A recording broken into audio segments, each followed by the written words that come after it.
My name is Molly, and I will be going over the context portion of our Lotus project entitled The Limitations of Memory, the influence that bias and misattribution can have on legal testimony.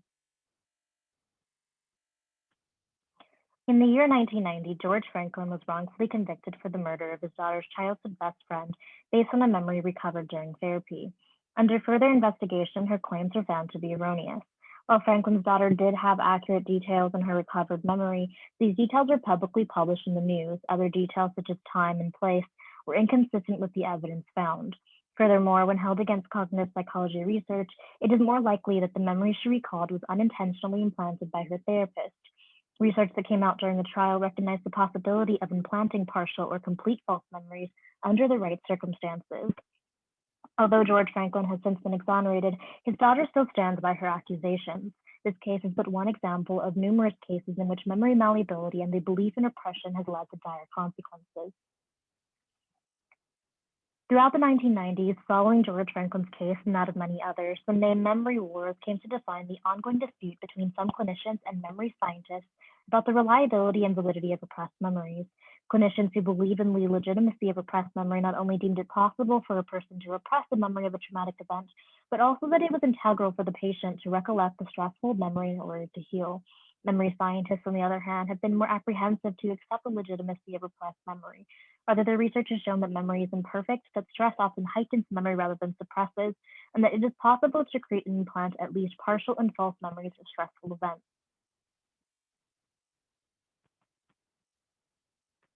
So how did we get here? The concept of repression, while spoken of frequently in the 1990s, does not originate from these years. Rather, the concept of repression is most often credited towards Sigmund Freud with his 1896 seduction theory. In this theory, he claimed that people, mostly women, who experience maladaptive symptoms such as hysteria, likely have been repressing a memory of a stressful experience that is resurfacing through these symptoms. This theory, while denounced by Freud himself in private letters written in 1897, quietly became the catalyst for the memory wars. In the 1990s, as more and more claims of stress-inducing experiences came to light, the concept of repression came back to the limelight. The media and clinicians at the time were saying that it was possible to repress the memory of a stressful event. The appeal of a concept like repression was in part due to its shock value, as well as the cultural turn of events. In years prior, women were often made to feel less than and were given little platform to speak out on the abuses they experienced. This new decade of feminism welcomed the concept of repression as it helped to echo and strengthen the message that women have been mistreated and abused throughout many years. Clinicians who were of this mindset felt that repression explains their clients' symptoms, and as such was grounds for its use in clinical practice. Memory scientists, however, were skeptical and began researching the phenomenon. A burst of research articles about the topic came out in the 1990s. Through their empirical research, memory scientists have collected a wide array of evidence that supports that memory is malleable and the potential for false memories to occur. Although leading researchers do not discredit the possibility of forgetting a traumatic event, their research suggests this occurrence is the product of normal and healthy memory processing rather than a phenomenon as improbable as repression. Even so, some clinicians continue to believe in the legitimacy of repression. Research and discussion on the topic continue to occur. The discussion regarding repression and memory accuracy is not exclusive to clinicians and memory scientists. Rather, it has become a pop culture term that influences the general public's understanding of how memory works and how accurate it is. So how does memory actually work? Perhaps the biggest misconception of memory is how accurate it is supposed to be. Simply put, memory is the process of storing and recalling information from our lived experiences. It is in essence the way in which we make sense of the world around us and the experiences we have. It is not a copy of our experiences, but rather a collection of images and associations that help us to move through the world as an individual with unique experiences. Memory, more specifically declarative memory, can be defined in three ways: by episodic memory, the visual representation of our experiences; semantic memory, the general knowledge we have about the world; and autobiographical memory, the story of oneself, usually abstracted as the way one views themselves given their experiences and what they know to be true. In other words, declarative memory involves conscious recollection of ideas, events, and experiences. Memory is dependent on what we encode, store, process, and retrieve, and as such, it is rarely 100% accurate. At any given time, the brain is encoding information it receives from the environment. This information can include perceptual attributes such as sound, smells, and visual stimulus. When this occurs, neural cell assemblies are fired. This pattern of cell assemblies creates the potential for memory recollection, or better said, reconstruction. Thereafter, the successful experience of having a memory is dependent on the complete firing of the same cell assembly pattern it initially experienced. Environmental or situational tasks can cause the activation of these cell assemblies. Therefore, if something in the environment causes the firing of one of the neural cells in the cell assembly, the potential for memory reconstruction occurs. The accuracy of these memories, however, are dependent on more than just the encoding process. At any time during memory reconstruction, new information presented after memory has been encoded has the ability to influence what is later recalled. This phenomenon is otherwise known as the misinformation effect, the tendency for information after the event to alter the memory of the original event. In various studies, including those set up in mock legal settings, information encountered after the recollection of a memory through interviewing or through testimony can change what is recalled about second recollection. A prime example of this is in Lotus and Palmer's 1974, in which participants recalled seeing glass in the video of an automobile accident based on the wording used in the interview. When the interviewer asked the participants how fast the cars were going when they smashed into each other, participants were more likely to recall seeing glass than when the word hit was used, despite never having seen glass in the original film. The study helped to establish how subtle informational cues can alter details in memory. In a legal setting where details such as the presence of glass is great importance, the misattribution effect can have profound consequences. Memory also functions with what is most familiar and accessible. The spreading activation model demonstrates the way in which the brain accesses and processes information. The model demonstrates how accessing information or concept activation spreads amongst other related nodes. In other words, what is recalled may not necessarily be the most accurate information, but the most relevant and available given previous experiences, beliefs, and associations. Beyond this, part of what we choose to encode and retrieve is due to the beliefs we hold about the world and about ourselves. It is a balance between coherence and correspondence. This flexibility allows us to be cooperative and adaptable to new situations and to new people, however, ultimately can leave us vulnerable to suggestion and biased decision-making. Research surrounding memory fallibility suggests that the likelihood of accepting false information as having occurred depends on the degree to which the individual deems the information as plausible. Whether someone accepts information as plausible or not depends on their own personal narratives and knowledge of their life events.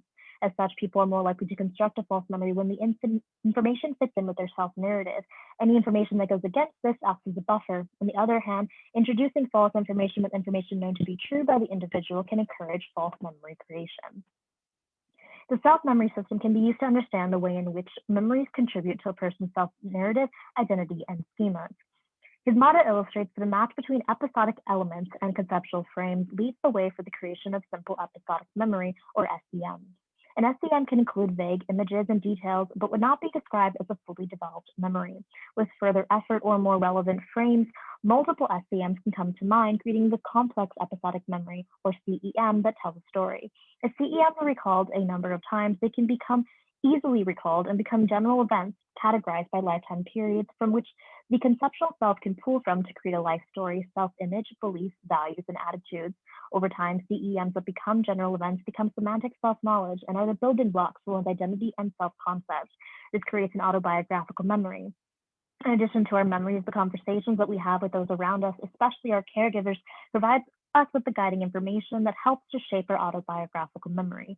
Inefficient self-system allows us to relate new experiences with past ones and live life in a relatively consistent manner. Since the self-system uses information from the past to implement new memories, the memories created are often not perfectly correspondent with reality, but rather a mixture between corresponds and incoherent to what is understood and believed to be true. While this flexibility is important for personal growth and adaptation, it does make us vulnerable to the suggestion of others. If actual self-related knowledge is used to build a false SEM or CEM, it can be difficult to discern a true memory from a false one. So why is understanding memory fallibility important in legal settings? Eyewitnesses are amongst the most used support in legal settings. As such, there's a lot of trust put into eyewitnesses when they take the stand. An unpublished study discussed by Lotus in 1974 article found that guilty verdict increased by 54% and that discrediting the eyewitness eyesight only reduced guilty verdict by 4%. These findings demonstrate the reliance that jurors have on eyewitness testimony, yet doubt cast on eyewitness testimony reliability is not new. The accuracy and validity of eyewitness testimony has been up for debate since 1908. Hugo Misterberg was one of the first researchers to call eyewitness testimony into question.